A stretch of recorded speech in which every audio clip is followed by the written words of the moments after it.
Malo le folau Samoa, malo le lange mama, whaatalo whaatu mo folo whaatu foi, se toi whapuponga le nei o le tātou Porokalame, o le Tautai A'e, male malo Tautai A'e, male manui ai lau au nanga whaawau wa lau BluTV, po lau Mona TV, e le nei whai aso se furu mo le valu o le masino Januari, lua afe, lua se furu mo le lua, o mai oe le nei aso.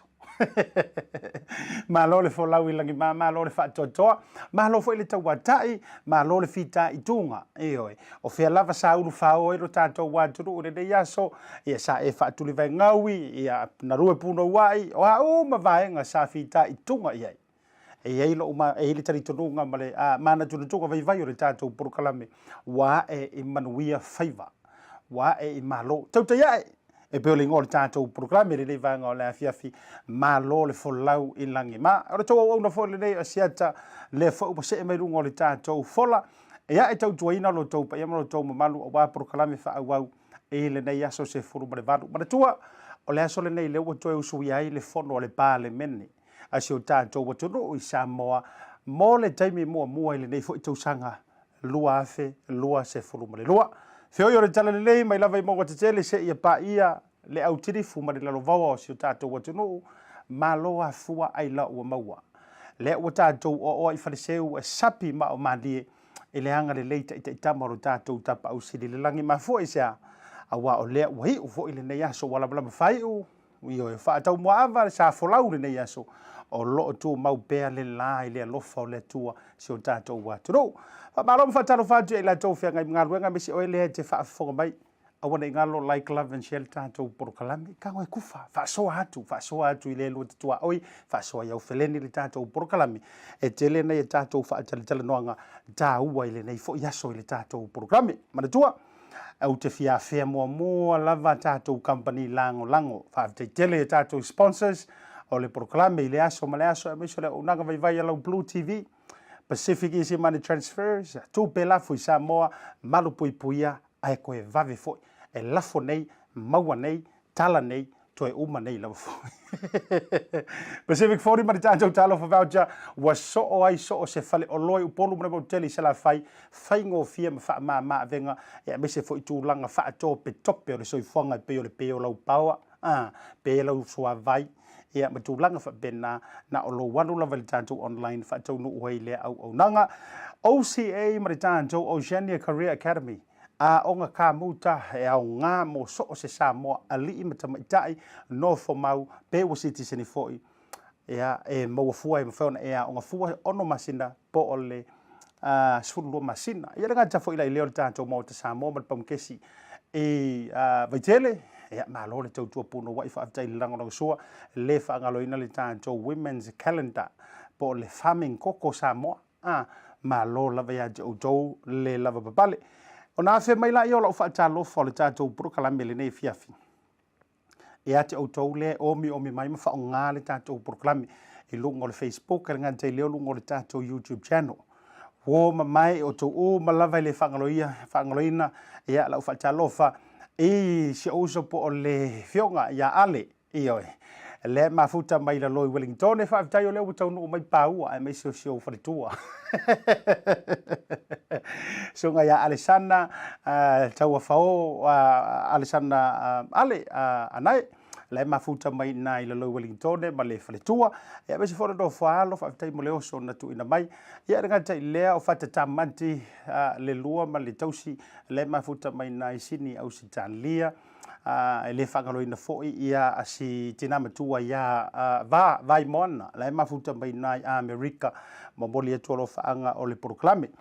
Ia ina inisi o tala whanonoa foi ua tupu le neva yaso manatu foi se taimi ia o le nā foi lungo apio folinga ia le tuua I foi o le malo e le fionga I le aloli ia va ai papo solia mafa va ai ia nei ni usile nei au gilani ia e wa foi le si nga senga se le apulpulsio le tofanga ma le tautau le fala peitai ia o le ua to le langi I le fionga I le aloli ia se taimi foi ia ona fa malusina le tulanga o Porokalame ia o le ai fa mai se le nga o le tua I le ainga ma le fanau lo to fa vau I nei foi taimi o le fainga ta ia ai o diso tanto wa Porokalame o le nei aso O le maua le tātou whaatalitanoanga, ma le whionga le minista ia Leatinu'u, o le fo ia pale mai se taimi o le tātou porkalami, e awane si o fufuanga o lo o tutupu si o tātou malo i Samoa. Awa fo nei MCA le tātou whaatalitanoanga i le porkalami lava fo ile nei, ma le whionga le minista o tanga tātou motu le Pasifika, a whionga Aupito su o William Sio, awale si updates le ua maua mai, pe ia i la tau ia ua mau soifua, e le whala natural en tula i mai tonga. Ia, a mai se fo i lau le tātou asia singa, i malu le malo, ia awa fo i le tūlanga le saunga le mu, i te tono si tātou atinu. Ai tau tele i o le malo longa. Se i tātou korosi mo muan tu la vai le sui o le tātou BluTV, le tua fine i a Gloria Sanchez, lea ua whaatali mai mo le tūlanga le tātou update o le COVID, i le neivanga o le fiafi. Hola, talofa lava Gloria. Talofa lava y buenas tardes, Asiata. O amai o ele nei fiafi. Manuel lava fafetai, estoy muy bien, gracias. Espero que tú también te encuentres bien.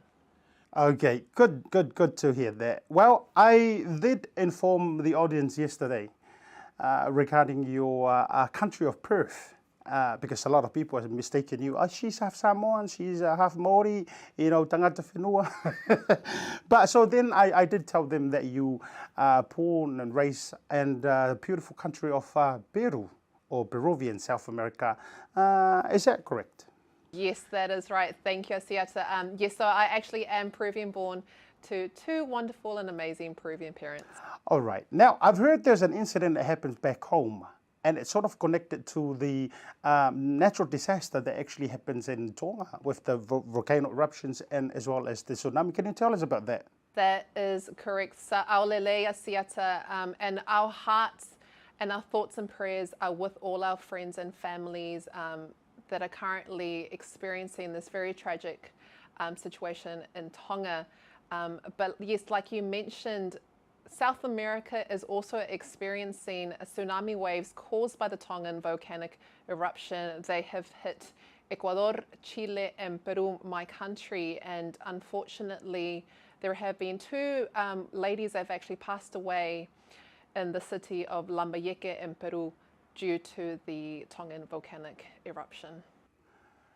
Wow. Wait, so are you telling me, and everyone that's listening, that there were actually two female died because of the the waves, heavy waves, and because of the volcano that happens in Tonga? Saolele asiata y nuestro más sentido pésame para todo el pueblo del Perú. Lamentamos este trágico suceso. Nuestros pensamientos y oraciones están con todos ustedes. And just to translate to all my Samoan family here in New Zealand, our thoughts and prayers are with all of the country of Peru and their family that have been affected by the Tongan volcanic eruption. Okay, well, that's very sad news. Condolences to the Peruvian community in New Zealand as well as to the families of those two deceased because of the, unfortunately, it's an accident through what had happened in Tonga. But because of the time, now can you give us an update about the COVID-19 as well as the Omicron and the community, please? So COVID-19 Omicron, the traffic light system may need changing, Dr. Ashley Bloomfield says. The Ministry of Health is looking at whether to tweak the traffic light system in the face of Omicron. Now, tamariki age 5 to 11 can get a free COVID-19 vaccine now just by simply booking on the official covid19.govt.nz website.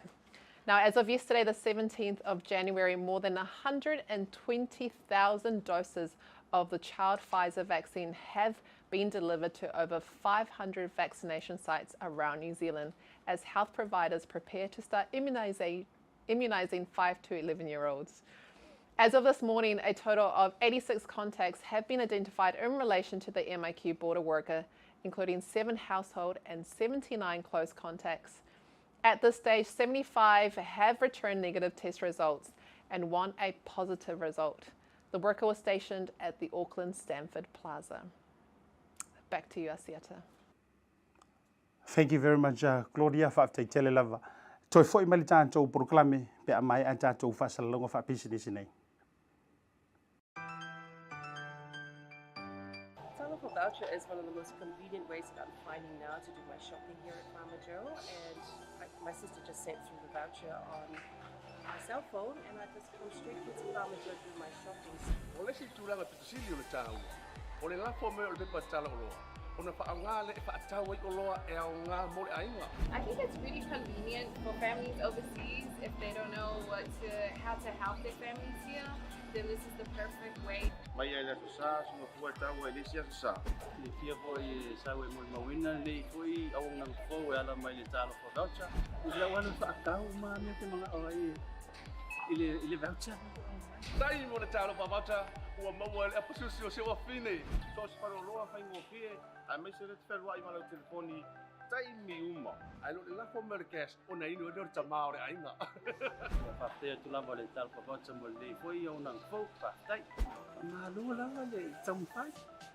Tai talo pa voucher. Teki talo for voucher. Toi whaatalo whātu Samoa, malo le ona sai malo fo i le whaafonga, me se fo lau sila mai mo le ni vanga o le fiafi, e le toi whaawa wino le tātou poro Lambie o le Tautai A'e, me le manuia le vanga o le fiafi. Ai tātou tila i oi le tātou whaatala noanga ma tātou minista, mana tua, maua lewa noa ma le minista o tangata tu moto le Pasifika o le whainga malo ni usila, maua fo i ma le tātou wawa noa i le whionga le minista o pisinisi ma manuia, o se o tātou Leatinu'u i Samoa. Ai asi tātou se umua lava, ma tātou whawhea. Ia le whaatala noanga ma se reporti foi, ale tamaita i ampea, lea ua stand-by mai ia mo le tātou whaatala noanga, ma le sunga le maro le malo, ia le sunga i Papaloa Talosaga. Ia oia foi o le so upo le tātou community, ma le mtanga ruenga o leo. Ai mese lava le tūlanga le saunga le mu, ono le to tele o ila tau o mau le soifua e le ngatou lungo le ale tele e me se fo o tātou ngā te whale o ngā sami. Whaatalo whātu asiata, whaapele mamalu o Samoa o loo mai moa mai i le nei teimi. O lea mate whaatasi atu ma le sunga lea li i leo ia Papaloa, mo nisi o whaamatalanga mo le saunga le mu o nai o tātou tangata. O sunga lea sa li potia le tūlanga maolunga o whaalavelawe tau ta avale i le nā tau sanga ua uma. E whaamaunia le nei mau. Oh, whaftaimon fasili. Ole, tūlanga i le i whaamaumaunga i New Zealand. Tusai ma le tau sanga lua fe luas fulu ma le tasi. Pe tusa ma le tolu se lau fuluiva luas fulu ia soifua na mai mau i lunga o tatau wala tele. I le tilo atu i le mtanga lue ngā leo ai maise ia Leatinu'u. Ia e whaisina mau o lunga tele, pe e whaatustusa i le. Pe lua i le tasi lua ia soifua e mai mau. O se ia i mātou a ia o se tūlanga tele. Ma e le tatau ona mai mau se soifua o se silunga o tatou no whanga po awala ngā te tele. O le tele o nei whaafitauli po whaablawe nei na mali liu ai. O whaafitauli po e onu whaafoia. E onu whaafoia. Ai ona o le leusta i o tūla fono, ma le saunga le mulunga o awala tele. I o tūlanga le o tupo i whalo e whape nei. Ai o te whaasa o le lei mo lunga tele nu mera mo le tausanga le nte nei. Ia ti tilo fo le matanga o tausanga. Pe ama le se fulu fitu lewa ia i taimin nei. So o se tūlanga mo lunga. Ma whalo alo. O ani tūla fona taua e te tau lava o na tau sia, e le mamalu o Leatinu'u fōwai i le awala. O le, sisi lai Samoa o le, i tūlanga i lunga o no whanga whaitele a misa ia awala whiwai. O iei lava tūla fona ua uma o na fuafuaina, e le malo, ia whapena fo i o le matunga luenga o le taumwhaina ia whaititia, ia tāwale la vevea, whaititia ia manuanga, ma whaititia fo i le tangata mali liulunga o le awala. Iei tūla fono ua ia. O whaino la ua tūla fono i teimine le tele o te ao, tūla fono ti tilo ai. E amata mai laisene au tāwale. Ia, a le iso laisene au tāwale. Ia, te leilo fo i po atu la fono i lunga o le awala. Ai te tau ona iei laisene au tāwale. Ai te tilo fo i whaingo laisene mai le land and transport ese. E le ese ia lai seni le learner ia inga le learner le restricted lo na ia inga se yo lava ile lai seni atoa so o tula fono ne tau na usta ia awa ai lo tula fono lungo la wala e mo fo lo lai seni o le si tula fono me tilo iai o sawa ai vai nei lungo la wala ese uma sawa I mga ala iai ia I me ia onga ese le sawa fa tapula ia I lungo au tafoa onga fast full kilometer li tula o no fuanga o menu no fuai la tele tangata residential areas e lima se full e alan fa pe lima se full ona fe wai tangata ai vai no isi foi au wala e le uno se full anga I le balu se full e foi ria no fuanga e balu se full ia mal se lau lungo le freeway so tulang fa pena iai ia tula fono tai pe o sa fa tapula aina ina ia sa ngale mu o isi tula fono tilo iai ole fai ole fuspa tasile me ngalo ia tatou ai ese tau o tula fono le ole fai fuspa tu salava pe te watu I tatou fa tau le la fai fuspa yo I fuspa o tatou fa na o telo o tatou matua e fai o tatou fuspa ai le fai fuspa o tamiti e feo ai to ni no tono taval so e taua tele le o tatou tiute le fai fuspa o fa na o tatou fuspa tasile tu la fono e pui ai tatou mai fa la fa fosei o le si me tu lo pe o fatu tau no te la o tu la fono ne ya so tele o le si me o lo tilo tele im tanga luenga le melo telefoni ya fa ngal telefoni lunga la wala ya tele tavale la ve ai text Facebook yo to telo tatou yo ia isi text sa mavel tavale pe mata lunga le you know po isa na move if mata malu tavale ia mal mele o live ngale Facebook live tondo tavale ya dasi ya me e ono tu poi fa la fa fo sei mal tele male ano isi tula fono la iti sai pe fa tai inga o meio le alu mori so se manga ala lava intersections e ai mori o tu mai e ala tu mai mori na ina ia control the traffic ina ia pui ai fo ina ia al telo tatou taimin ia watu al mori mu ya tele ni la bebe ai tava mai si lava mo tu la fono e fai ono laua tu taimi nei a Samoa o nai me la itia ma o me yo tele na tupu ai e fa la fa fo sei mai tasi le si melo tu fita o Samoa o le mele na tu avale ona ole a tonu ole fa fita uli pitu sili le e la veve tele ai pe a fia o tatu tangata ai me se lava le taimi le o aso malolo tau mafale ava malosi ia po fuala fa saina fo ia ono le tavale tasile me pitu sila no mau lunga ia fa tabla fa fo sei o leisi tu langa sa mo te fia fa manino ile nei tula ole ile ngaluenga fa leo ile taimi e awa o I ma tou love so sei fa lava fa fo sei lava tupu e vili lava leo ia o ma tou ola ia wa telling fa lava fo sei wa ai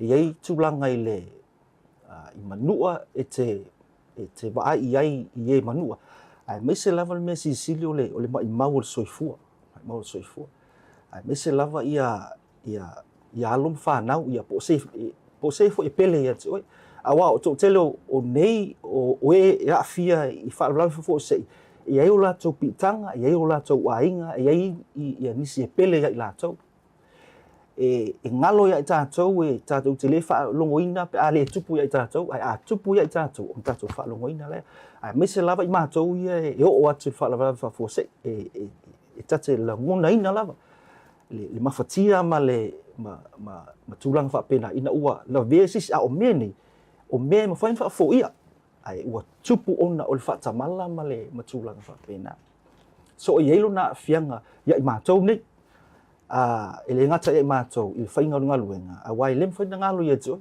me nei pe atu e te alu le fali ele fainga ngalo ia tu e ele me na tupu ele mo fainga ngalo ia ta tu titi ai o mal taimi nei au tala no ia o te fa longoina la ona ia se alo toto na vea ta male ia o le ainga a toa lava na mafatia uma lava le ainga ia o tulanga na ia o le isi mea sa mua e tau ane manatu ai o mea nei tau ona e manatu ai e tele i oso i tono le ta vale lea ina ia e manatua ina ne te i wafa ina a faina sisi e pele leisi tangata ona e languna lea pe te i wafa ina fo i pe maliu ma i maule soifo sisi e pele ia te oe ona e languna ina lea o fautoanga nei ina i tātou whai tete ai me se lava i whaalalawe lungu ala tele.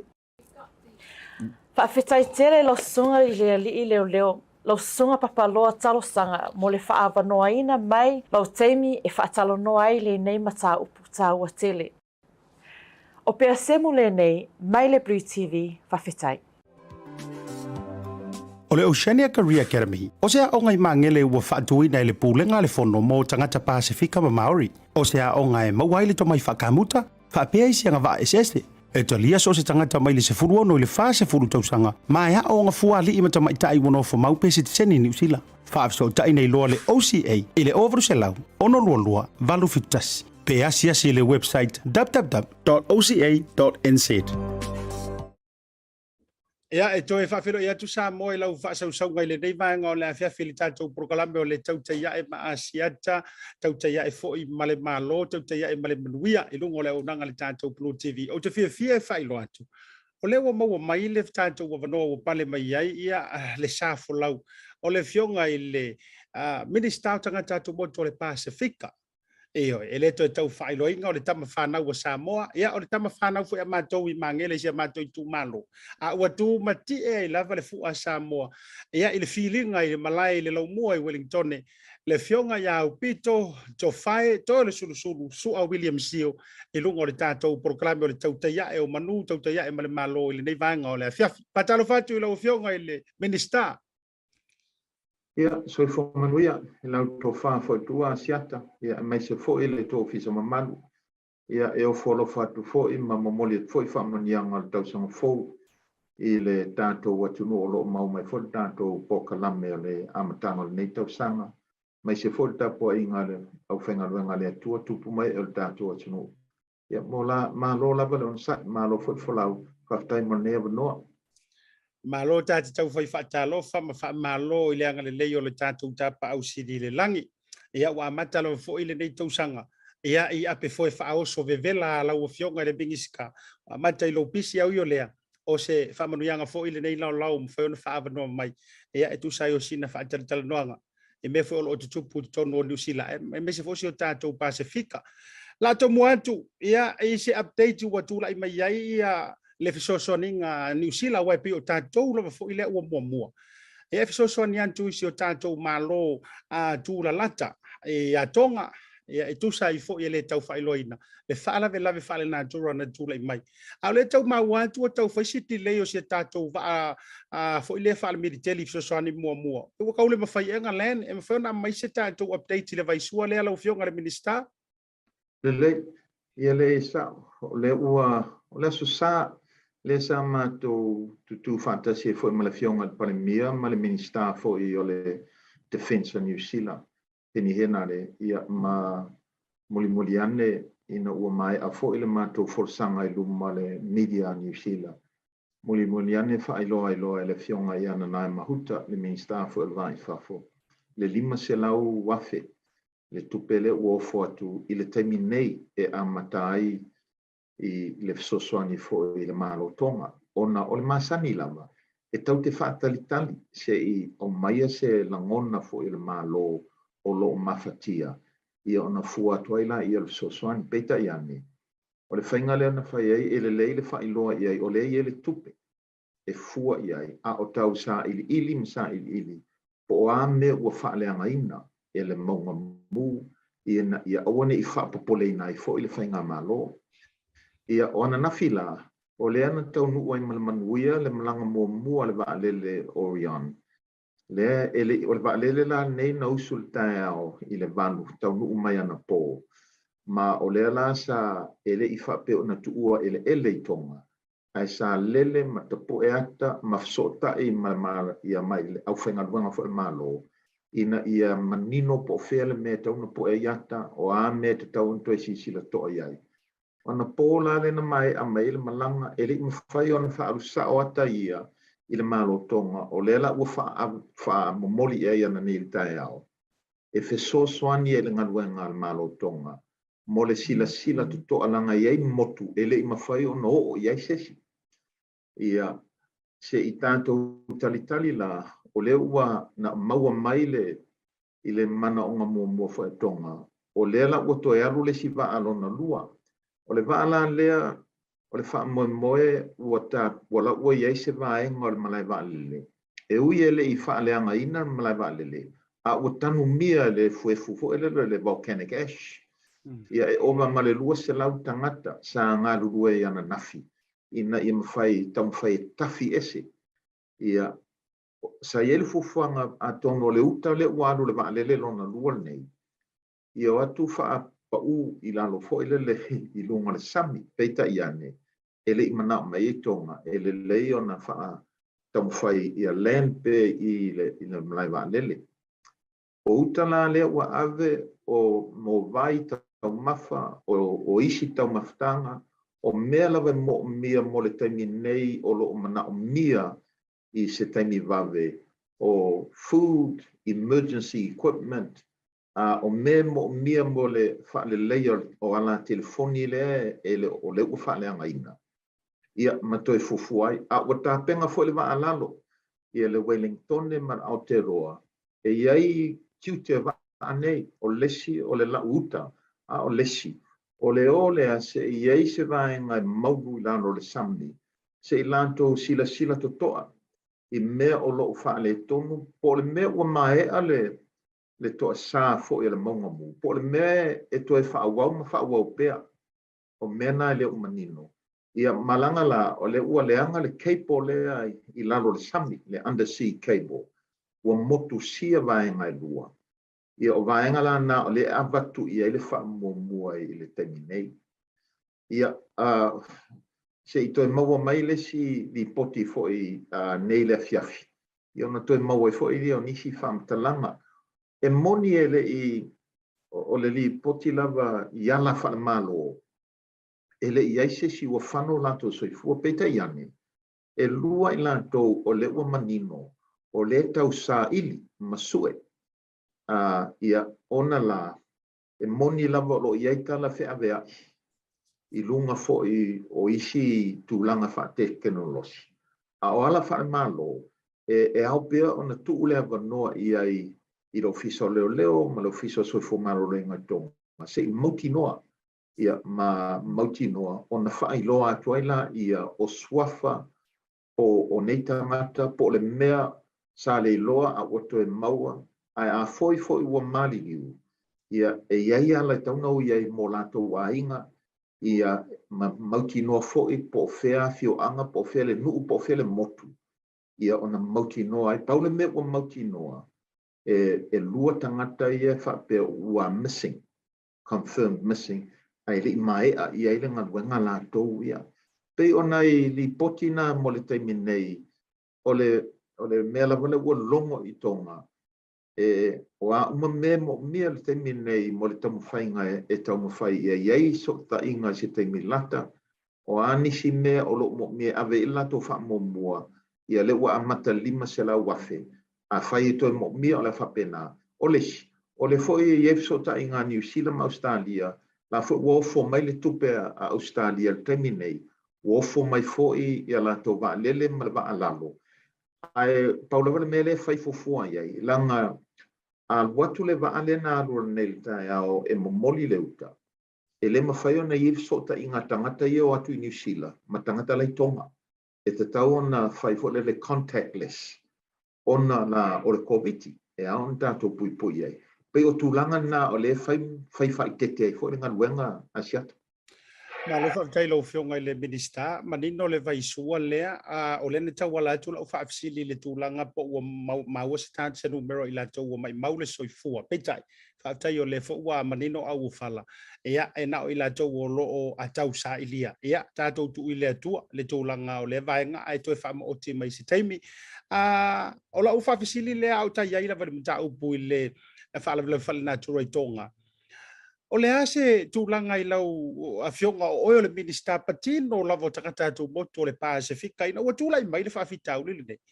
Ai se pisi o logo ofisa ai mai se lava fo il tātou community tonga ai o le a fo iso lantou pulu nau le nei taimi I tūlanga fo ilele o whao o atu lau fionga le minista ai mai se tūlanga fiso o tainga e ono toe vave maua se taimi le lei ai ni fiso o tainga ma le atu motu. E se tūlanga fo I o whate ia umalava tātou. E ui lava laisa iai sota inga fo lau saintisi tonga ma le mata ma le vavai fo I le tūlanga I le maunga mu. Ai pei e whate ia ina ua whapea I le pā mai beo se pomu. Ia o le pā lena pā mai beo se pomu ia le maunga mu lea. Sala ngona umai tu e fia o le Pasifika.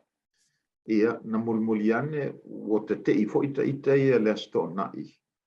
Ina ua whailo mai o le ua alu ia tsunami warnings I Fiti, I Samoa, ia maisi atu motu le Pasifika, ia maua mai loli poti. O le mea piko siling whaingata, e le I mawhaia ona ua whaaleanga ina lo fesota inga ia, pe ona masani ai.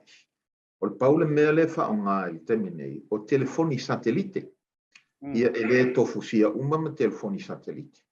Ia o telefoni satelite foi e mo mea le charge isi kaimi. Ia peila le tūlanga na o lo ia le wha moe o lo ngalua pea le Digicel Tonga ma le Spark New Zealand. Ina ia vave whaia se fufo mo le telefoni e ma whaia na so ta I le leo ma mei o text. A o I le tanto technology le undersea cable. E fōringa mai whaisinga umi o tama whai e whaane lei le tūlanga lea. Ia ili se o le mea ua o mai o le popole lana o le ei mātua I tonga. Popole o le ei a inga sota I wāwāla lata ma tātou. Ia o le la sa longo ia I lātou umai tonga mai le High Commissioner o New Zealand.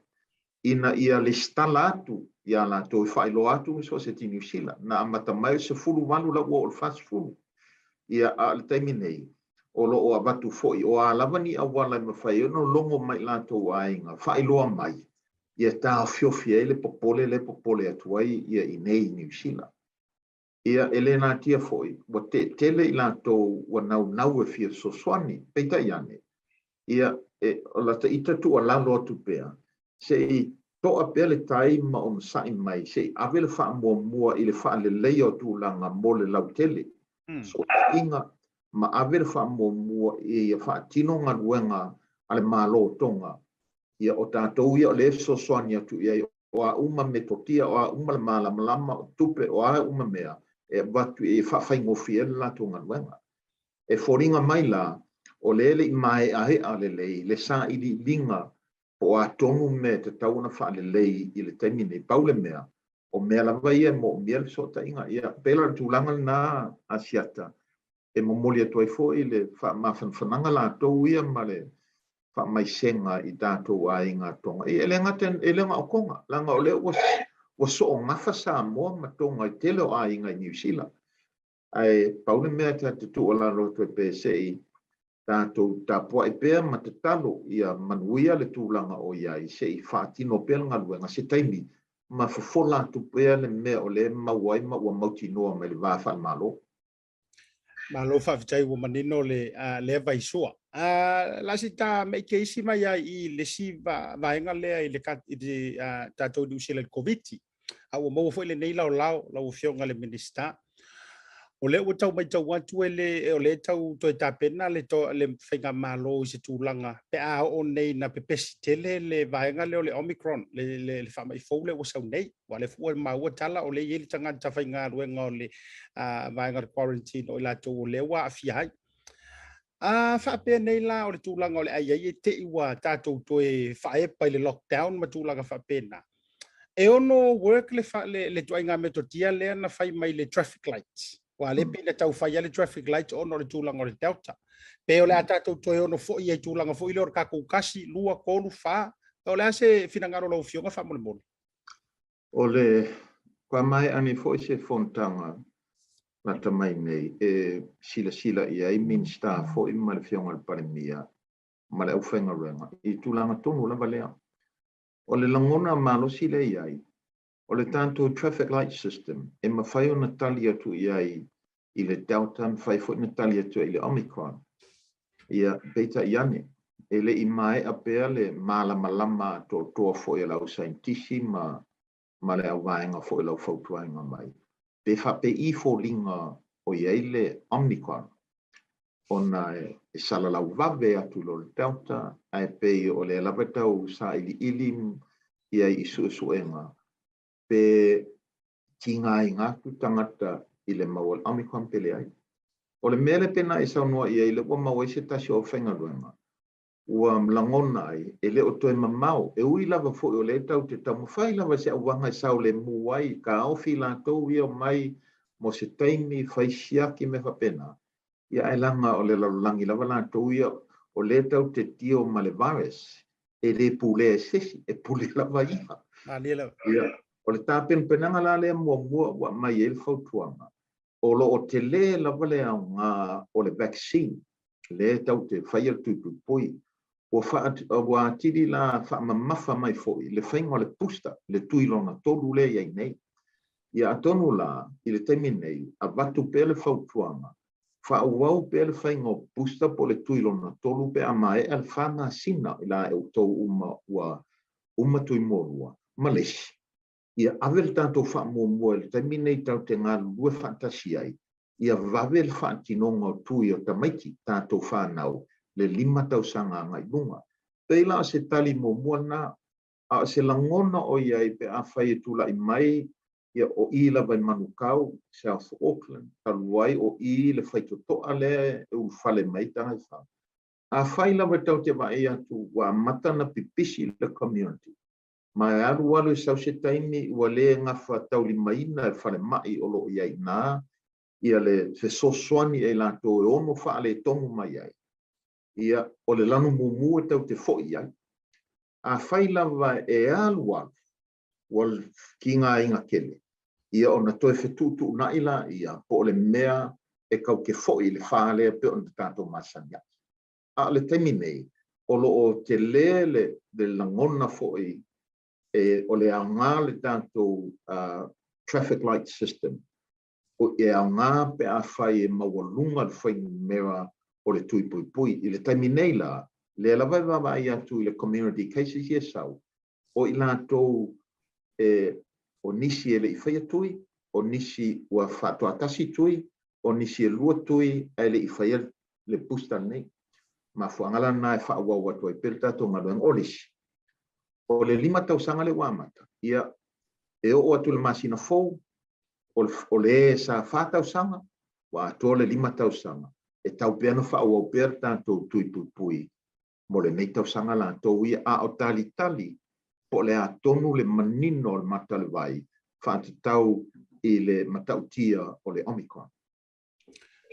Malo whaavitai lau whenga le minista, lewa e wha manino fo i lea vaenga e te le lava fo i na fitongi e le te lo whingalo.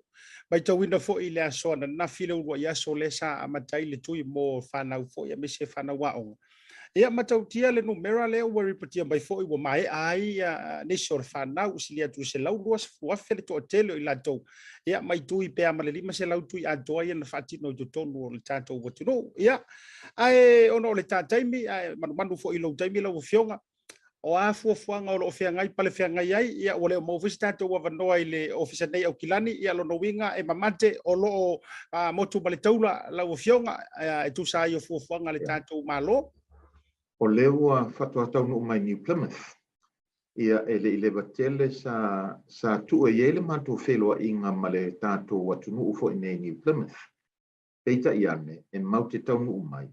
Ia ua a mia foi pe ua tu ua le malo I se tasi foi o tina malo lo man malo I le tina le ia o live ela Isaia o le fale tua foi le fefe au malo lo man malo ia le lasa tua uma le sauninga a o mātou fontanga whaaltuia le leipa o le vai aso le nei se ia o le aso leide o fontanga masani lava foi ta penga I mo le ngaruenga le nei tausanga ia peila le tūlanga nā ia a le waiele manatu foi o nā nei se italo ai foi se fontanga ma ai ngā tonga I Aotearoa e le lei lava taru le motu sia o sota inga I le taimi nei manato ainga o a uma mea o lo o wha mau ma le o lo o tapu e mai fo e le tātou matanga ruenga lwai whafo na mau le noa nā nei e fufola toi foi mo le sila fia le tātou no ma tamu whai so soane toi foi e tā fiofi le loto pole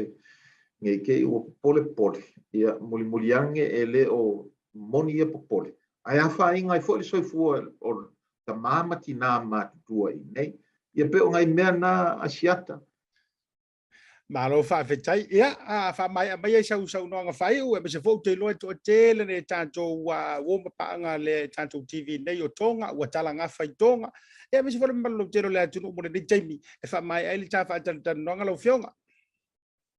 I le ai e mo le toi wha maloma whaafetai, o ka ika le le wha tonga, ia ai ei mato sota inga tau tonga, o ha pai foi o lo o lango mawai foi, ia se tasi fo tina matua nei a inga, ia mese I la velu I le motu ina ia pawar mela antou ia malo leiman malo Aupito ia a e manko foi a ku isisi ku o nga fa konga o nga fa sa mo pe o kala ia o nge ki ngai se finga ngalo la mali ko malo kau ia le nga ko ai mo le timing ia le yo fa ma fananga ma fa lo tele tu foi il tato ainga ele I kai mai anga luenga fo yo lo nga lue ele malo tonga paulo me I sila fia le ele ku ua lava le ele se kwa oi o le ngau so swangi atu ia I tonga ai ia malama fo il tatu atu e faisinga umi ma le lave nei mea o la to fo yo fia so swani I le malo tonga o lo avanoa le ofisa o le konsula tonga o la to fo yo lo ofisa so swani la to ainga po I tu malo ia o loo ngā lulue fo isi wha tonga mo le tamu whainga lea a paulawala ta I tu alalo e sau se taimi a le taimi nei ia a maile la o tau wha tuanga se I whai peanga lue ngā ofisa martanga luenga malo ia o na tatala tua ilo la ia wha sa loto ma le wha lava wha taimo nei au noa siata ia wha pena fo mo le tuli wha malo ma le wha teitele lau whionga le Ministerial tangata tu moto le Pasifika I lo lao mani no lungo le tātou Tautai A'e ma le malo unanga le BluTV mo le tolo whaanga tātou whilo ai fo I se lao I luma mo le nei taimi soifua mai manuia. O Mercury masi ma fa ilo matupita I lua se lau tala e fa se fulu o sauni e le Pacific Easy mo ana paanga e lua se fulu fa ilo mo Samoa lua se fulu fo I fa ilo matupita I lua se lau tala mo New Zealand nei fa mole fa au ngale tali fufonga au mai lau pasi ilo ai wa mai au na fa tui mai fo tui na fo ile fa au ngale if pass e tutongi e tupe fa momoli pe a fa au ngai na o tato ofisa o Tara o Tahuru ma mangele fa aftek tele Samoa le lango I le nei tausanga ma ia manu ye tele le Christmasi ma le tausanga fo I ainga umo Samoa. Modisi whaamtalanga wala au le ovalu se lau o tasi ono. Po le lua fitu ono, fitu wiva, fitu wha. Pacific Easy o lau paanga mo tupe whaamomoli I Samoa. Toe whaamalo atu Samoa, Leon Sai, ia ua toe whaauau le tātou porokalame o le Tautai A'e, Maremunuia, Tautai A'e, Mare Malo, le leivanga o le fiafi, Mare tō ono asiata. E fifia lava e whailoa jo leo o pale mai, I tātou wawanoa masani, whaateletanoanga, ia whiawhia o solua te itasi. Ia le tātou malo whaalolongia, o ia fo i o le Minister, o pisidisi ma la manuia, maleipa, le whionga le Minister, le Tofae, Leatinu'u Wayne so ialo, I lungo le tātou porukalame le leivanga o le whiawhi. Whaatalo whatu, malo le folau, malo le pale I lau whionga le Minister. Fo I lau whionga siata, I nevaanga o le aso, me se nei e fiafi. Paftai lelo fole tua umpai on tato e peloai. I neiva ya sofou. Ia mese le mamalu ma le pa ia o sio tato Leatinu'u. o lo no fom papa au ia tunu i New Zealand ma Australia ia po so se mea lava o mai e ta fa salonga ma ta lo fa tu i lo lato malu e mese fo ia pata faita ulanga e fia ia i lato lo tau suina le ipo le ola ia i lea vai ngā mea ma lea tunu ia o lo fai ona whanongongo mai e nei aso whatalo patu. Whaatai lau o whionga i le minista mo le whaamanenonga o lea vaenga ia ma le tele fo le taupo le pole sai ai. Ai o le wingala o le si whaafisilia tu lava i le mata upu lava lea. Wa le sa mai whaailoilo i sio tātou wātu no malapitainga ia o le ua toe whaaleo ngaina ni sio lapitainga tau whaamalosia mai. I tūlanga lava whaapea o le whaina tau maua sio mātou nuu i sa vai sa tupaitea. Ia wa e lunga le ngāru le au le tele ma tūlanga whaapena. Mawhaina e whaalau tele lea vaenga pe olo iai lava le tau ona mata i tuina tūlanga whaapenei? Aftai le lofo le tua o whai ona pui pui a Samoa ia mesi po ia atunu o Pasifika iu lava le tūlanga o tūla i mai tonga. Ia aile iei tele se afianga tele o tātou i nei Samoa nei a mesi a mātou i polu. Ia olo iei pui nei si o tau lai tu o sawai lai tu sifo. Ia ai te tonu le nganga ile iei ni mea tele o whaale ngaina. Ia pauan mea ia tātou tāpua i matatalo i le tua i nei e sosoani mosi atu o tonga. Ia mai se poi la tu o lo a fia nei nā tula, nei whaaralawe wha nā tura. Ia o le mesili, ia o lo o manuia sa mua paul mea iei, nā o le timu le o iei. Ai pe ho ese a ia tūlanga o iei. Tele ngana timu le po, ia malamatu tae au, a mataponi whatu timu. Ia o tele lopo e mafua mai si tūlanga whapena, ia po le vai te milawa nei o le le swing o le tau. Ia wo fo i te mi whatu timu ai. Alo o pule alo whale tu alo manuia si o tātou o tunu lau whiong. Ia, tate tau whai wha malo i leanga le leo lo tātou matai sili le langi, fia foi, sulo le tino, o le va vai atu, ia, o le nae, au ina sulo le basina i lo soi fua tautua, lau whionga. Ia, ai tate leo iniso mta upo wha atatara doina, o a maisio tātou watunu, o a mai le tūlanga o ye le tau, ai maise lava foi. Ia, le tau wha po le pole le na tūla i mai. Ia, isio tātou watunu i whailoilo le tsunami. Ia, mai tūlanga foi o le whawhitauli ni tūla i maisio tātou uso, le malo tūra lata. Ia, o le uso foi o Samoa i la tunu o tonga. Ia, o le tūlanga nasa iei, a meisa ia le tūle o lo pe lata atu i le mea tūla i mai iei, ia le whalablave lea, ia po le ngaru lolo. Ia, ele o a fietele. Ele o a fietele le pe o tonga tūlanga le tau te sirisila ma tau au ti tira atu iai. Ele matautia fo o le tūlanga o iai, pau le mea matautia. Ona o le paha o le volcano. Ai lo longa tu nei Samoa ia le tūlanga e o ie ese mana matautia e whai ora mamao me e tonga mana me e Samoa. A le lo longa tu nei Samoa ia le paha fo o le maunga le maunga mu le tūla i mai ei. Ia ele o a fia masalo ona o le mamao le mea o tūla i mai ai. E ise teimi e fisui a ingo matangi ma tūlanga whapena. E te wa a fia i tātou se teimi e po i sauai ia mea i o timu ia acid rain. Ai te tonu ia a tonu e le o a whaina tele tātou alo pa ui nunga sami mo temi nei. Maro whaafetai, ia vi ele angale leo le tua. O le nā lava e maru lona alofa lona galilei ia i lungo so tātou watunu o Samoa. O le sa ua lava fo i tustusinga mai se fo i o tātou telefon mai Samoa. Ia e whapea o loo wa whata o toli ai le fala le apuprusia i tofanga ma le tautou lia o le fala. Ia e le soifua so le tamamatua le fo i sa avea ma pāle mia i tausanga ua tuana i atu ma tausanga i tele sunga tuila epa. Ia se mwhaiona mai se whamanenonga o lea vai liu. Ia whawhetai le atua o whiololo manuia i toina. Sa siasi ei te whono o le vaenga whaupai al fast. E vei e whai masui e asiasi atu iai. Ia i tūlanga fo i whape nei lau whionga.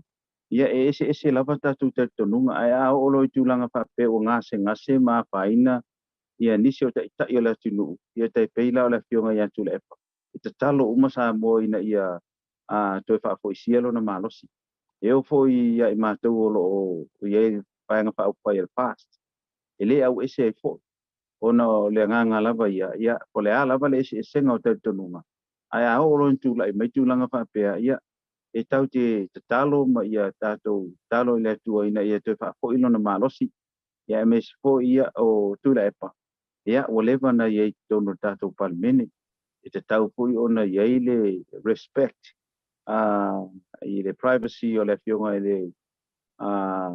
le fionga i le i whaipule po te tai fui o le tuangai ia tātou tarosia o me sili ia tarosia o te whaafoisia no na malos ia tonu te o mose ava noe fio tu e tai au pontanga palmene ko ina lo fa manu ia i fa mau ni ai ia lo mau pe ia le malo si tino ia ele o mau tele mai se fa matalanga ia na fa matalanga te telefono ia la au sa sia si ia o lo tau mafai lava ina ia mau no na malo si mai te fa ko sia no na malo ia e tu ilu mo le tua ina ia mafai ona talo tātou te talo uma mo le fionga ia tu le epa ina ia whaiona te whapoisia non maros.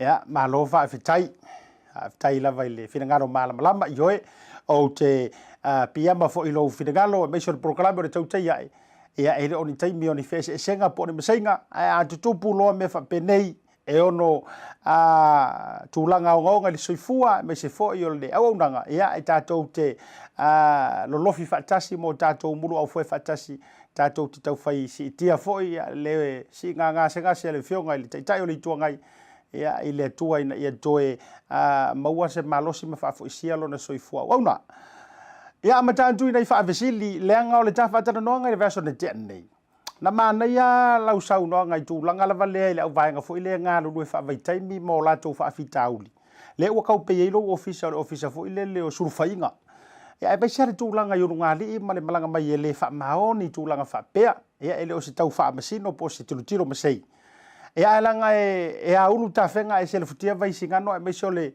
tapua ia le tato o tunu ia e meso foi o le tau matanga luenga le a foi no mai ia e mfona to fa la utele langa tau fa le tonu le connecti o le tafa atal no ngal verso de nei e le tulanga o ngol vaenga lava le o le fa maoni tulanga o tautonga tulanga o fengainga ia meso foi o mai ke o ko mai fa fose ia la ufionga ia whaftai mantua foi lau fionga ele nofo i loa e mātou i nei sa moa tūlanga ia ia lana mātou i loa i sa moa ma le matanga luenga ona wā ngā e mai ia taito o lua o i lātou o lo tutupu ai mea ia i New Zealand ma Australia ele nofo matanga luenga nei whaisi whamtalanga whapena ea ngā i mai ia to o lua ma whanau ea mai le whaasea ma mai fo se tu alalo ina e to fa fo i mai ola to a inga mala to te to lua o ina la lefto a mata iri so e ino matau ai le no nofo tanga wenga o tu foi se fa matalanga fa pena ona te tau ona su e ma ili matau o le fo ia ma to ia tusi na mai fo ia ila to ia e o mai fo ile ofisa o ona matanga wenga ia i taru sanga ina ia to fa fo i mai na to langa olena mo fo si fa matalanga o fa pe mai ia sesi o ila to o to puele melea ina ota normal to lua nei o le o mo militala to lua fa pe mai o tala tau fa fefer minsta ai le ma fire minsta na mai sesi o la to fa fo i mai nei sa mo o le ala o te fie tala tu le so ma fie fa ma nia tu le so a fa pe o se fina ngalo le o lo tupu ina ia ila to o lo faia mai fa matalanga ia e lato te to lua nei ia ona sa uniuni la ia o e tele to o atu nga benga fa vai temi ai mai sia la ia o to o le o e tau swafa i lato ia o le fo o je tau swafa o le sa faia fa matalanga e na o tala tau fa fefer minsta le mo lo silafia le ele ia o e tamio valea ina ia na faia mai la ia se fa matalanga fa pena ele o ma to so ini me fa pena e vanga na ua tau nuu mai se whamatalanga ia i mātou. Yo la ia le foi tau titiro tu e nungo o penga te whailangi. O le foi e mas sau mai ia videos ia o lo whatinoi. Ele yo atu matanga luenga te po videos a mai nei. E pau ale tulanga matanga luenga. O le titilo ia inga tau na fa tino. Aile ma faina tu ua ila tu o lo faia la mi o le nei nai I fafo. Ia ale o lo i nei la tu te to dua ma la tu panau. Ele mfai fo no minsta. E sta wa ona fa yesi fo fo. Al fo fo ngala e tele to fo ia tua inga luna fa fa tem. O fo ile sa fa ia fa matalanga o se tala tau fa fe minsta. Ia na no fa pe. O le wo i nei ia tu si mai lo to dua. O le fo wo i nei fa matalanga. O le fo wo i nei no swafa. Ia o oi. E te toi fo isa o mai a isa mo. Mai la tō uma o whaia uma ia mio. O le isi mea. O le ae toi whai mai ali poti I nai mea o lo whai ngā luenga I la tō. Ia. E whai vaenga I la tō I lo uma e lesi mea la whai e lesi. I lo uma e la tō mata upu ia. Ia le mea la lea. Ia. Laua fionga. Ia. E whaapu pōru whamtala. E toi sa wai nei. Pea whapea ua e. E tu la o le fo I nei lo swafa o le fo I nei o faila o le fo I nei ia lo ainga ia o la tau na mo dia mai lo sunga I le tu langa na e fatino I ninga fa fitai ma tango fiele vai sua le wa e sau no iai ele tu langa lava le fo ile le pie fa ta e alunga o polenga pe fo ile le fa pe mai ia ele o uma ko ia kungu ele ma fa ia se si malo si angona toe e ai fa fitai o le ua manino lungalu e lau fola sanga o ile ai la o le asa unge o so ile si va lele o le akapenga ya ai fa mate to mo ni ava no ila tonde kanga kala ngai ua matua so lia le tu la fono ma le fa maoni ko avaku sa mo e fa ba ko mo ngi la tu ava no e to o mai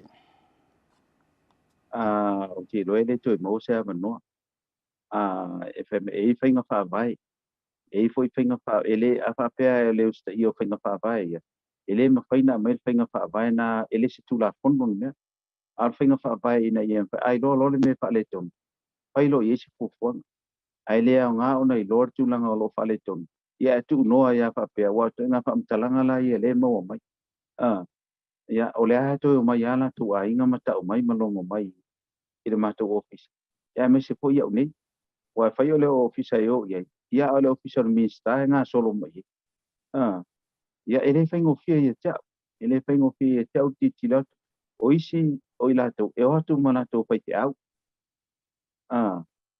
o la to nei o lo lotu I nei ma au lotu sa ave ele lango lo te talo au lotu nei mo ila to lo nga lu ina le la uto yo mai au lotu fai te au ia e me se foi o ila to lo a fia ia ina ia fai isi tu langa o isi ia o a fia I runga li nga o e sa no foi New Zealand ale la o atu ia la to nei ia le wa afio ai o afia ai ia nga li o lai New Zealand ele ia se la to o fuanga e se tu langa pa pe o ia ai o le fo ia ma to ia swa fo la to u mai ia o le fo ia pa putu ai nei ia e pa wale pa mtalanga ia tele lope pa ona to e suise pa unga wa ia fa unga sawa ia o le siapa le rosso na po nga lue ia le mato so upu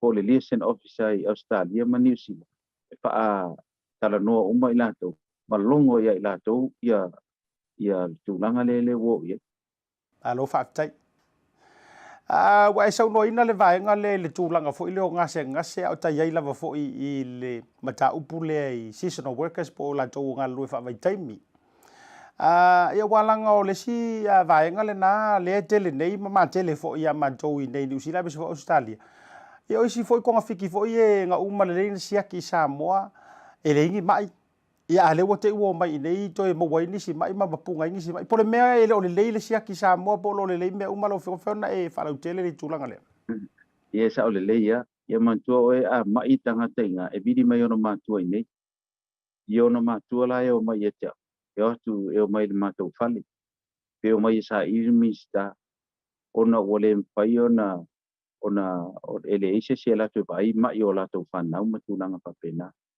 ia e tele a to inga li poti mai e la tu lo nga se nga se inga alesa fai uma la to physical po la to sia po mai nei e o fo mai na e isi ngase ola inga la feel fo mai su po la era ngase uma vai la uma to inga fa ata uma to inga mei ala ele ima warma ya ala ya te muso fai se tala ya ali ngase vanga le uma tua ngase paie por ngase wale fi o subta ya ono wo malulu ya masaru se yo vai te mir malulu wala vai te mini le tau be pela la ya Australia mani sina ye le masa de ya ang sai do angama roto tele ngau ina ye mo se manu yo si ai ngale fa tali ne ye vo la to o matua wo o mai fo le fa si ai ne o la tamana matuina Ramon mole ato foi mai o to e sia vano ka tu pe sia wale ya ma se kupe la fo mai ele ai sia ya to inga tulanga fa pe na la ufiong o fa ya tu le tamale ya ai fe mai a o to e vela ufiong na lu mo la fo mai tu alu longa lua matua i le to la fo mai se tu e la uri la ya la uri ya le inta to lua la wo wala to su manuia ya mele ta su manuia mo o ya o fa ya tu le le ma tu le no mai pa malu lua tu ne le va no le o lo wal ile to ma wa se sia no le aso fina mai awor ko eve wa le lo fa mai ya ma wo ma tu langa pa pena so ese umala asia ta ia pa fitau ya o ma tu nei ya tilo la fa fitau di fa pe o men painga nga lue to inga ta mai titi fa pena po ila to fa pena lo fa mai matua aile ma faina nga lue mai fa tu ina se fa to lue nei ala tu mana to fa se to lue ina ona painga ta tele ona patino le tu lang ya pa wan me ta tu talo le tu so ani por ma ko le tali po le fine o lo a mio fa pena ina ia tu uia ma o le sine ia ele o fa fe tu o to minsta ya a fa pe o te ia pa ia inga nei te tono le si fa le 5,000 o le mele a fio mai nei sa mo a wa ia fie tu langa le te le to ia lu na lu na fa vai tem ia mo le a leila lo le apply le quota a New Zealand ina ia fa ia na su tu New Zealand po Australia ia matulanga fa pena Whaafitai lau whionga ua manino le mato le vai. I tūlanga lava o le whita i tunga iei lau whionga le minista. Ia mai se lava fōi o le i tūle i tātou i la tau lo maua wanoa o ngā luenga whaavaitaimi. Ia, ea o ngā fōi o lo o sila mai mua mai le porklami nei. Le ele o tau mawhai tuli au puina. E le sa tia fōi le maa veve le fua ma le afia fua matangi. Le tangata le wha maoni mai la tau lava fōi o lo o mai o ngole a nganga moni. Ea e tau tuai ainga ma vaenga o mawhapena. O le ata mei mai le vaisua lea i le si vaenga o lo ilalo i lau mtanga ruenga. I ta whanua lisi fo i o le malo e mese lava vaenga le ilalo o lau mtanga ruenga. Pe mawhaiona e tau whaalau tele i whanua lisi i le malo ai pe ono mawhai fo i o na yese tūlanga fo i le e whai maa vea lava ma whanua tō tino. Pe a mai ani tau sanga se tele po le ali tūlanga o iai whamone mole lau whionga. Ia, pāwhai. E pe ona sila fia tolu amatanga luenga malo lo e fanua te minne. O tanga luenga le emena o ipo tanga luenga sesio mang. E olo e ide fionga ya to susulu. O ina tele fanua lo e lalo le emena o i. O le simitanga luenga lo e fanua i o le stek. O fanua i se lalo le o stek te sa fa nga na vai te mi. Le olo i lalo le fionga ya la audio mani toa. Ele agriculture. Wow, ia na mi stana o le stek po mistanga o le stek tausi le sa iai. Ia, ma le salasi o matanga luenga la neto o la tau ia o mia whanua. Ia ma whai ona lisi. Whanua lisi o malo. O i la tau fwoi olo apply mai ini whanua. O whapena fwoi ona tau sanga i le MNRE. Whapena fwoi ona tau sanga i le stek. I lalo le baba inga la ulima, lalo le baba inga to susumi. O matanga luenga na ne tobe. E mawhai uma ona lisi whanua i tua. e le nga o le salasi e mawhai ona e apply ai. Ia o lela e tau pai se fuafuanga. Ina ia mātou tar noa ma whionga i ministai e to tolu ma matanga luenga i e tolu. Ina ia mātou ti tilo se e wala whawhaingo fie. Ona a bato ini whanua lisi i tua ia e la tuoro o tausanga mai. Wa o te tonu o tangata ai e tausanga mai salasi. La fo tausanga le ele sio manga ma le amena ui. La fo tausanga le stek. Ona ese tu la kono a ta ina ai ia matanga luenga ne to. But I lalo lava o matanga luenga ne empayana lisi ni ala to panua. Ia ai lalo la ole amena I kusola tule lestala ina panua pe awa. Pe au te mi lisi ai ma lestala ia panua wa patauro panua motu. Ia ai peila ola tau pe se regulator o nai o umanga ia lestala ina panua ia pe ona patino. O lea lai tau iei le fuafuanga sa mātou matan whātatan noa. Whātatan noa I matanga luenga nei tolu. Nei ia tau mwhai o mai umai tonu. Ko whea tonu le mawaini nai whanua e mawhai ona lisi tua. Te o whaapea o tau ina o salasi. O salasi, o whanua ia sa amai le ste. Lena amai e malo tu salasi. Ina ia mawhai ona form up le salasi. Mawhai e lola I o whanua nei lenga whai lesi whaatau ngā whanua I. I lesi vai temi lena whaatau. Ia, lela uto yo mai nei whainga malo lena nei manao. Ia one tue whaatau a ala lisi. Ona ola a umatua whanua ole whanua salasi. Ia aolo tu mau pe whanua ale emanao. Ima whanua ste. Whanua nai le mwhai on whaatau ina. Ai mawhai ona lisi. E mawhai puilana a mai whanua nai mai le emanao I lalo land board. E mawhai ona mai salasi. E whaatino ai la ia ngā nuenga salasi leo lo pai temi nei. Mela nai tā ua tele aile tala noa matanga luenga e to. E maise minstai e to. Ina ia mawhai na mātou tanga noa.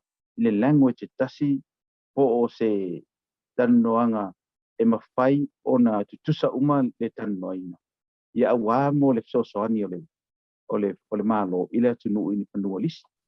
Wa temi ne o te tele o ila to o alala I savai anu utua o tele na o mai ngā lulu taulang mana o mia ila whanua ia o lea la ia o temi ne ngā o lisi ia leo mpaina mau ele o toi mpaina toi whaatawina ni whanua mai matanga luenga ne tolu le sa ula watua ia ti oi ona tūlanga na ia o whaatau whanua ia sai ia ti lotu la uli sa whakaua whangu wala le ia koin whangu salasi ia le lau toi po ilola ile lisi ai pe on whapena atu o lo iei lava tūlanga tauan ti lo iei ma sila ia whainga malo ia ina ia sosoani mo ila tau o lo mana o mia ni mea no noko pe kua ta eka ala e whainga menga ia pia ai ia maua se mea lala I mana talata mai o mea fo nā le o to tele ila utu malo whaleta lua ai mai se hala le urban area le I whaleta ono tele o poi o nuu nei tai pe o whalau news I senga vai tele ia e whaasolo atu I taputapa o ma le sa matulanga whapena I o whanua umai ar sala sina ua uma tele na whaatau le ua mawai nuu ma mawai whanua noko ai nā e pena sila fia koe o vai tele ia na o papovi a le stekta iei ngā le weste vai lo whaatau le ua mawai rito tele o la tau lo noko I vai tele e whapena fo malai tu I tasa me o lo iei ia le tongo ia ma o vai lele ia ma vaenga na la fo o iei fo whanua whapena lo iei ia lo iei fo le iei ngā o whanua I tua ifo whanua ia o nuu ia le mana na o tue whaafo ia ina ia mawhaiona la tau ngā lulua iei le la iei whanua ia sai vai tele le ua ave luu o vai tele e pule ia matai ele pule matai ai lo e matai o vai tele na vai la ia ma avi tangata vai tele apenale nuu leo saina o whanua sai tuo saina leo ave le sala si ia li mwhai pule o saina e vai la tau matufa I tangata saina ia e whapena fo ia toa mua o whanua o sala si leo ave ia toa mua e pule ia li mwhai pule e vai e lisi ai le stala uma sala si ai ave ia li fai pule lau te vai ina ia mafai ona tof sia ila to ia fa solo to ilo lai oi fasto na I fanuanga I ngai fasto oi wo uma na ave ile vai matulanga fa pena ia fa pena ko I ba yusu ina ave ia fanua na vai tap o ia ma vai te lua eka tofu matai ba yusu male eka ia ina ia mafai ona ngā lulu ai ina ia mafai ona ngā lulu ai ia lau fiom ia peo se tūlanga fa pena ai lalo vai enga ai le avea atu nei se vai temi se I o le ase poponga penga malo pe a matalona list to own pe a matana whaatau o le ase tūlanga na iai ia wa temi nei ia ngā le nofo an me whaina whai ai ai le whai ona whai se poponga whaanga le whai se loan se bank o se tūlanga wha pena lau fiom Whaafitai. E ono le tātaimi, marunga foi ia ai tele lava foi nisi lau o lo lomba mo le tā whaatalonoanga ai manatu. Ia, o ani fuafuanga mau o le matanga ruenga o le fitoa a mata pe foi whaoso. O le nei tausanga fitoa whaanua tā whaatalonoanga. Ia o lau tā iai lava foi le masino Januari o le luai masino le nei tausanga. O ani porokalame ai meise le tasi se matanga ruenga o ilalo le whaamarunga lau fionga le minista mo le anga iluma. Ia matulanga fo ia meise oni au nanga manifiso swani mo le atina e no business se o tato o turo. Ole ua uma ona tupa ele malo le 5 miliona mo company pai paten malo ia lela malo kontanga vai asapan meneva ko ele foi na la tu pai na 10 miliona mo company mo ia tulang papela ia lo ia ko le miliona ta la lo ko tupa ini Tofae yetu Olo tau pai ki dia le kina puta po la tau olo tau pai ki dia tupa. Ia tu langa pa pena olo ye ko le 2 milion. Olo tu pai malo o tau wai pale o la tau ele olo le ye ni olo no mo po. Ia ai la va en le olo pa pa ma po tu langa le. Ina ia ma pai na ali ni nang patena o le mena na ti kilo ni tanga le nga le tio o sana si teni o lo popo so na ma ti le la no le ma ti le ni ya o le ma ti le ta o ti ma ti ya ai o te pai la si ke le ti ya ko nga le nga ya ina ye te le ti ma ti le en pai ona ye ma ni tanga te pai ona li ti tumi ya tulanga yai ia le paenga le MTV po mitanga le ngai al malo lo ni le la lo le tu mo ya lo ye pu kwanga lo ti tu la kono lo umana ye tu la kono e lu su tu yam tanga le tu mo te malo lo ai fa lo la be e ni sta lo la to ia yo le la tau tu tu la kono pa ti mo ila tulanga le na yang pai na to mai la lo la le ni sta mala lo le MTV ya lo ko le na ia wa peni le lo ye si tanga le na ilalo le MTV o le so ya le wa ba si ni sta la te va ya ona do su si tanga le ngai ya le na te na mana tio tu langa la na le si lo ya ya pai na ma ro si ne fa ta si to no ne ta ya matanga do na ti mo si ma lo o le ar pai na ona pa ye te na mai le mai la lo o le mita asa la ona lo su si matanga do na ele pai mita ya ona vai matanga do le lu o le ra le mai na matanga do na iba ale pe tu pa si matanga do ya ilalo ko ko ngana ye ai ti do la ti la fondo le o le asa wi pom ti la fondo le tanga do na ye tu mo te malo u ti ko ngan pa yo na fa ya ya man ta to vale le wa pa ko vale wala ai pai ko na ina teni le ale la tala ti wila ma no po ya amatan to sketo ta to vale le alu wila ya le masani te pape lima malanga yaso le alu matau ya wa wale te wite ni pui na tanga ko ai o teni nei ya empower me o ya ina ye peli tui matulanga papena ya ale open yo open na wila o mai nei tu le ta fa mai o e poru nei ta fa yo matulanga fa pena ia fa pena ko maliu fa ko ponga matulanga fa pena ia masau fai ia o tala mo tila ai pe ta so ni tila ia ta so on sai le kitin talo to kisia ia e kilo tenga malon ku ponga le ole a ko kisinga fua o mani tino le ono fu tau tang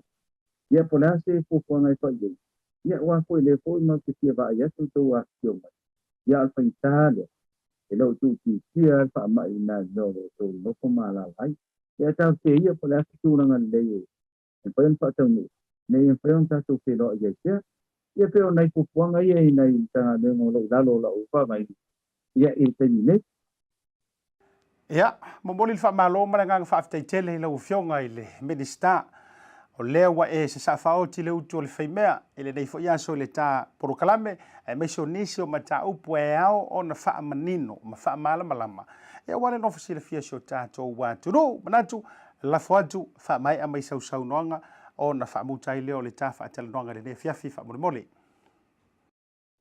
mo mole atu fa te ke le lo kanga mole arnoa le va ia so mole va ia mo i ko nei la en pionta fa so ai inim ta upo ia fa malu lua tele fe no wo tu ai inim ta upo tu ono lo ia mi sta patino ia la tu amo tela to wa no a ki mai fa ngata no nei ia ai fa tele lava mo fa ko mai ia lo pole tu to fani ia to mo pui o to mai fa mai ia ele ngata ia kalekia ia te kalekia ia mai fo ia le malu mo pa io te tato o tinu o lo no pon papa au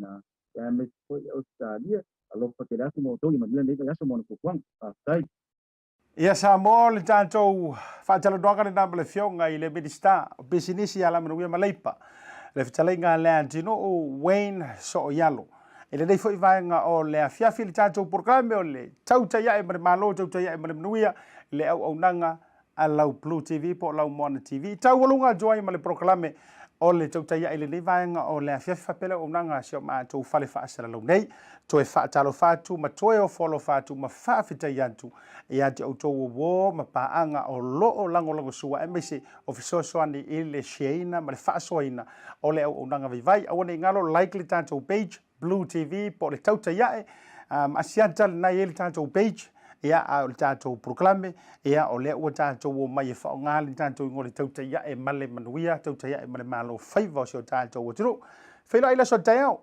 sa ili tatou fa tatalonga male fionga le tei fono sunga le lauli le mali toa ma tua o na le lale na vevela ile to e matali o le fono le tatou o tru mo tatou no le so taiao fa mangalo se ngana o le tatou mali to o ona siata fale malu pio vauliko male BluTV fa soifoia mai manuia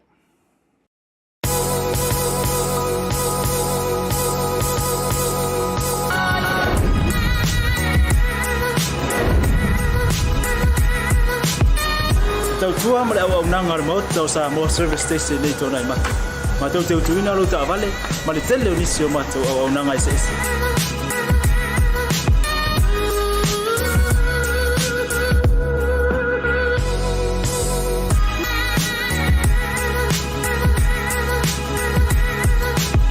ale ngata foile ma tau te sia ke ina fo ilo ta vale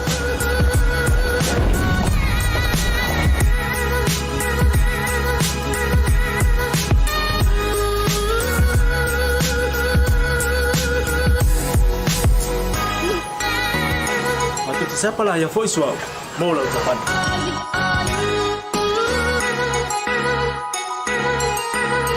apa itu yang baik pak ulusa awalnya telepon matu siapa lah yang voice mau lah ucapan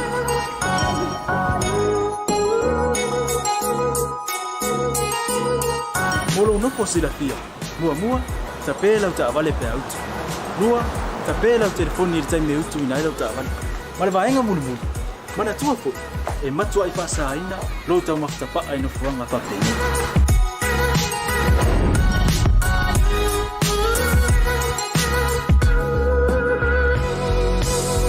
Ota Samoa ore mota mo Samoa ma te fia e au na pe mo o Samoa maftaile fia mai we'll see you again God bless